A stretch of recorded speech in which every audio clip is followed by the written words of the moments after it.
All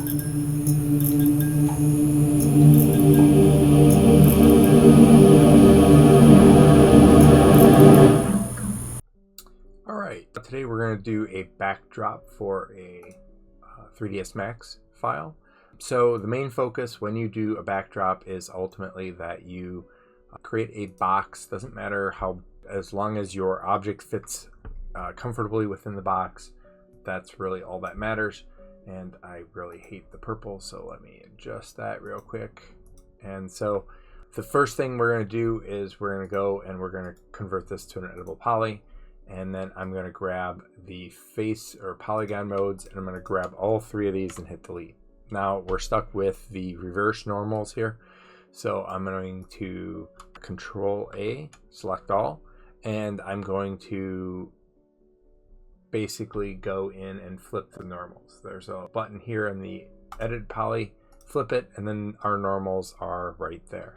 Then what I'm going to do is we don't want the curves of this box to basically be visible because it's very distracting when you put an object behind them. So I'm going to grab all 3 of those, and then I'm going to chamfer.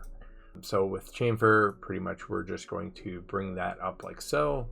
I'm going to do multiple objects. I'm going to flip that around, and if you can't see what I'm doing, simply F4, and that will show you the edges here.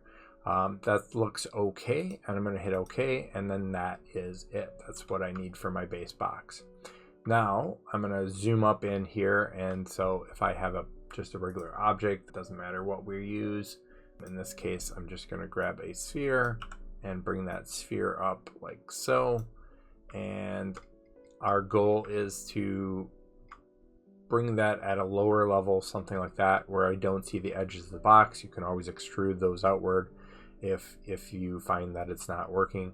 And then when you look at your render, our render is going to be completely black here because, or completely dull, because of the simple fact that our render is a very base object. Now this is all default lighting, and the big thing is to bring in your lightings. Now with this idea, one of the big things that you want to pay attention to is the simple fact that a render here is essentially, we want to get rid of these highlights and all that information. So we're going to create a material.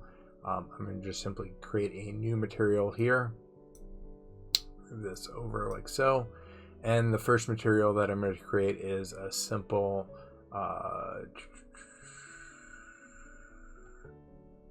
standard surface. I was playing with this. So I'm going to just do a standard surface, and I'm going to drag that into my material editor.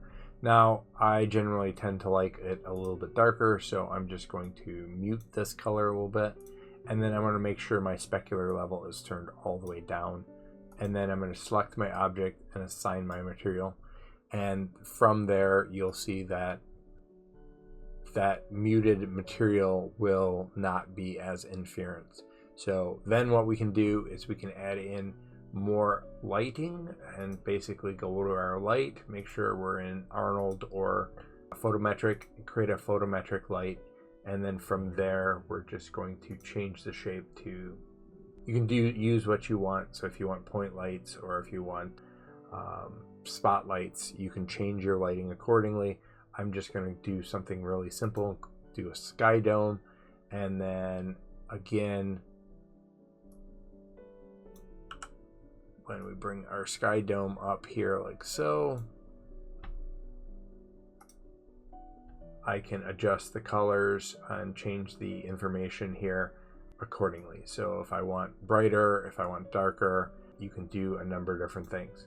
You can play with exposure, and those are multiples of each other.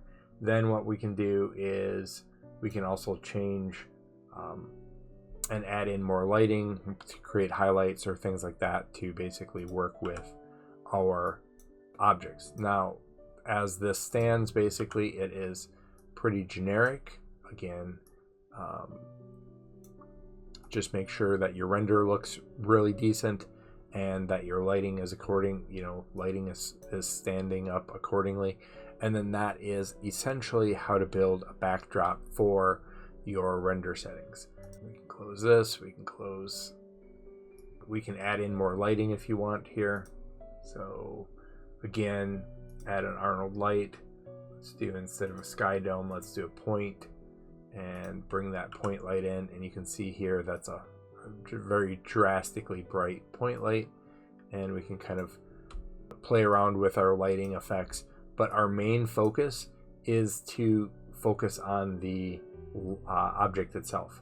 Anything distracting in the background, any hard edges, any highlights like this, that's distracting, and we want to focus on our primary object.